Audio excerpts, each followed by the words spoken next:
Hello, welcome to On Wildlife. I'm your host, Alex Ray. On this podcast, we bring the wild to you. We take you on a journey into the life of a different animal every week, and I guarantee you're going to come out of here knowing more about your favorite animal than you did before. The animal that I'm going to be talking about this week is up there as one of the larger animals that we've talked about on the podcast so far. They're found in North America and can go by multiple different names. But even though they're hard to miss because of their size, you probably haven't seen one in the wild. They're symbolic to many people in the United States, and they even have a football team named after them. So get ready to talk about the heaviest land animals in North America, buffaloes.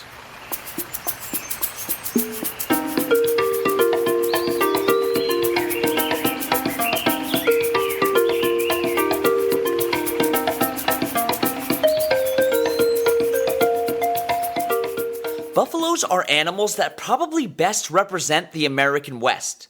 In the United States, the term buffalo is commonly used to refer to the American bison, so buffalo and bison can be used interchangeably. The word buffalo has many different meanings, and what's really cool is that the sentence that I'm about to say is 100% grammatically correct. Buffalo, buffalo, buffalo, buffalo, buffalo, buffalo, buffalo, buffalo. Isn't the English language so interesting? So buffaloes are a part of the Bovidae family, and they resemble the Old World buffaloes which live in Asia and Africa. Cows are also a part of the Bovidae family, but the closest relatives of buffaloes are the European bison. American bison have lived from Canada all the way to Mexico, with their population reaching its peak 150 years ago, with 30 million bison in the Great Plains region. But sadly today, there's less than 1% that remain. And we're going to talk about why that is later on in the episode. They live in river valleys, plains, and prairies, looking for grasses and vegetation to eat. And while they're related to cows, they have a lot of characteristics that make them unique. First of all, they're a lot larger. They can be 6.5 to 11 feet tall, and can weigh over 2,000 pounds. And males weigh around 1,000 pounds more than females. And this is a little abnormal because many times in nature, the female is actually much larger than the male. So this means that they're not only the largest animal in North America, they're also the heaviest. Their tails can be 19 to 23.5 inches in length, and they have coarse, shaggy, dark brown hair. And they also have a characteristic back hump, with 2 short horns on their head. And just like other cattle, a group of buffaloes is called a herd. Ancestors of the American bison can be traced back to over 400,000 years ago. They're thought to have traveled here from Asia because there was a land bridge at one point that connected Asia and North America. And prehistoric bison were much larger than they are today. Fossil records show that they had horns up to 9 feet long from tip to tip. Buffaloes are herbivores that eat grasses, shrubs, herbs, and small twigs, and they don't really have the best table manners. First of all, they're constantly on the move, even when they're chewing their grass. And because their diet sometimes consists of roughage, which isn't easy to digest, they regurgitate their food and chew it again in order to further break it down. Then they swallow it for final digestion. Because it can get pretty cold in the areas that they call home, there can be a lot of snow that gets in the way of their food. Buffalo use their heads and hooves to move the snow so that they can eat. And remember how I was talking about their hump earlier? This is why it's important. It provides the buffalo with extra strength for the motion of removing snow. Buffalo spend most of their day eating, usually grazing about 9 to 11 hours every day. Because they're so huge, buffaloes don't really have many predators, but one animal that they really have to watch out for, besides humans, is wolves. Even though wolves are much smaller than buffaloes, they work in packs in order to take them down.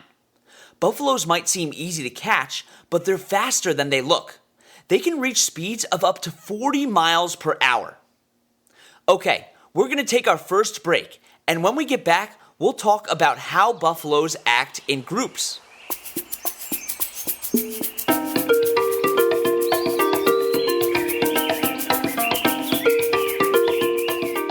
The person that I want to recognize on this week's episode of Notable Figures in Science is Matthew Henson. He was an American explorer and cartographer, which means he was a map maker. He was known as being the first person to stand at the top of the world in the North Pole. Unfortunately, he wasn't given the proper credit that he deserved at the time because he was black. He and another explorer named Robert Peary wanted to map the Greenland ice cap for the first time back in 1891. This journey lasted them 18 years. During the journey, they also found meteor fragments belonging to the Cape York meteorite, which weighs 31 tons, that they sold to the Museum of Natural History. His partner got most of the credit because he was white, but Henson was the guy who really made everything work on the trip, from fishing to dog handling to communicating with the local Inuit people. He deserves to be recognized for his work. If you want to learn more about Matthew Henson or this series, check out onwildlife.org.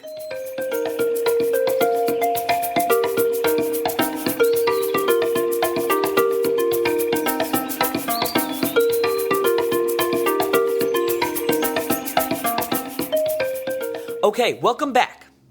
The mating season, which is called rutting, lasts from July to August. Buffaloes follow a polygynous mating system, meaning that one male mates with multiple females, and the dominant males, or bulls, will find small groups of females, or cows, and chase away their competition. While females reach sexual maturity around 2 to 3 years old, and males reach it at 3 years old, males don't usually breed until around 6 years of age, when they're at a size that they can compete with other bulls for mates. In order to establish dominance, males will headbutt each other to see who's stronger. I don't think I'd want those horns coming at me with that amount of speed and power. And during the mating season, this is where buffaloes can be extremely dangerous. They can become much more aggressive because they have to be constantly ready to battle each other. The gestation period for a buffalo is around 9 months, and just like many other large mammals, they usually only have one baby or calf at a time. Baby buffaloes can be referred to as red dogs because when they're born, they have orangish red hair that grows to a darker brown within a few months. They're not born with the signature hump that adults have. It develops after a few months of life. But calves are also huge. They can weigh from 30 to 70 pounds when they're born. Buffaloes can also live to be around 20 years old in the wild. And when it comes to social structure, buffaloes are kind of like kids at an 8th grade dance. The males and females like to stay in separate herds. Many herds are small, but others can get to be pretty large. In Yellowstone National Park, there's a herd that has almost 5,000 individuals in it. This is also the largest herd in North America. But usually when the herd is that large, it's around mating season, where both males and females come together. The groups can consist of one or more females, multiple generations of offspring, and also multiple males. The males like to station themselves on the outside of the pack in order to protect the young, and so that they can form their own little small groups. One of the most effective strategies for buffaloes to defend against wolves is to form a tight circle, where the adults are on the outside and can stand facing the wolves. They can then use their horns to ward off the wolves and keep them from getting too close to the offspring in the middle of the herd. Compared to the rest of their body, buffaloes have pretty small eyes. They're nearsighted and have poor eyesight. But this has allowed for their senses of smell and hearing to become heightened and more sensitive. Their sense of smell is so good that they can smell an animal up to 2 miles away. And they also use grunts to communicate during the mating season, and some can be heard from great distances away. Aside from that, they also use a lot of body language to communicate with each other. For example, buffaloes are extremely expressive with their tails, kind of like dogs. When they're calm, their tail hangs straight down, and when they're angry or agitated, their tail is usually standing straight up. This could also be a sign that they're ready to charge at something or someone. Buffaloes can also display a behavior called wallowing, where they roll in the dirt. This helps them shed their fur, and it also acts as an insect repellent. They can't reach every part of their body with their hooves, so it's important to take these measures in order to protect against parasites.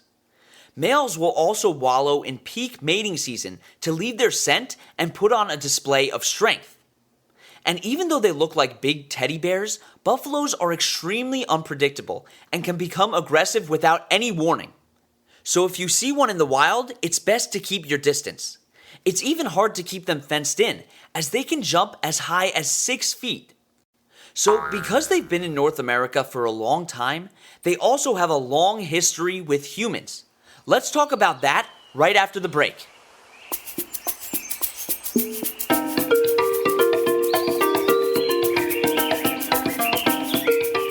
Wild mammals make up what estimated percentage of the mammal population on Earth? A, 25%, B, 62%, C, 4%, or D, 34%?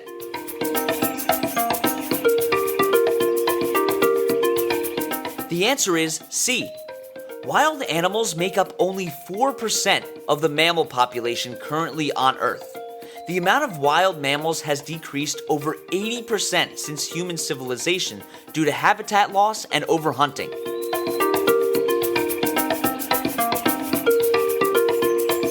Okay, we're back. Buffaloes have had a relationship with people for an extremely long time. Native Americans even settled into their lands because there were a lot of buffaloes in that area. They relied on them for food, shelter, and spirituality, as they used every part of the animal to honor it, even hooves and tail hair. The use of the buffalo by Native Americans wasn't really a problem because they weren't wasteful and they allowed time for the buffalo populations to grow back. But when the Europeans started expanding and settling west in North America, they hunted with guns and started killing millions of buffaloes for their hides to sell or just for sport. Their hides were used for clothing and production of other materials. Buffalo Bill Cody famously slaughtered up to 4,000 buffaloes in 1 year, and this was actually the main attraction at his Wild West show. And what's really horrible is that the American government encouraged this mass killing of buffaloes in order to limit the primary food source of Native Americans, and in turn, this forced the Native Americans to give up their lands to the settlers. Now, I'm not an expert at this, but it's really something that's important to talk about. So if you want to learn more about Native Americans and their relationship with buffaloes, you can look at the organization White Bison. This all started in the early 1800s, and by 1889, there were fewer than 1,000 buffaloes left in the wild. In 1905, the American Bison Society was formed to attempt to create more wild herds. Teddy Roosevelt then convinced Congress to create wildlife preserves to protect wild buffaloes, leading to their protection in Yellowstone National Park. In 1992, the Intertribal Buffalo Council was in the works with the National Park Service to transfer bison to tribal lands from national parks. And today, the American bison is considered ecologically extinct, meaning that while they still exist within their ecosystems, they're no longer abundant enough to interact meaningfully with other species. The last free-roaming buffalo herd exists in Yellowstone, which is the herd that I mentioned previously. There are currently 150 to 200,000 buffaloes in the U.S., with the majority of them being raised as livestock for commercial meat consumption and hide sales. One of the biggest issues in recovering their populations right now is that they're facing a genetic bottleneck. Because there are so few buffaloes left in the wild, they're all very closely related to each other, which can lead to genetic diseases and unhealthy offspring. According to the IUCN, their populations are stable right now, but they're near threatened and they're vulnerable to habitat loss. Buffaloes are keystone species, meaning that their survival directly impacts other species' survival. As they eat their food, they actually aerate the soil with their hooves. When they do this, it makes the soil more nutritious and helps plants grow more, which is great for any animal in an ecosystem. Their wallowing is also important for other animals. They create depressions in the soil, which allows for a more diverse number of insects and other small animals. Buffaloes also hold a huge cultural significance to indigenous people. For example, in Lakota oral tradition, the first humans were born from a place called the Wind Cave, and it's said that buffaloes were also born of that cave as well. This shows the connection that tribes of the plains had with the buffalo. So obviously buffaloes are really important to the ecosystem and to humans, and there are some great organizations that are helping them right now. You should definitely check out the American Bison Society, the National Bison Association, and the National Buffalo Foundation. Thank you so much for coming on this adventure with me as we explored the world of buffaloes. You can find the sources that we used for this podcast and links to organizations that we reference at onwildlife.org. You can also email us with any questions at onwildlife.podcast@gmail.com. And you can follow us on Instagram at on_wildlife or on TikTok at onwildlife. Don't forget to tune in next Wednesday for another awesome episode. And that's On Wildlife.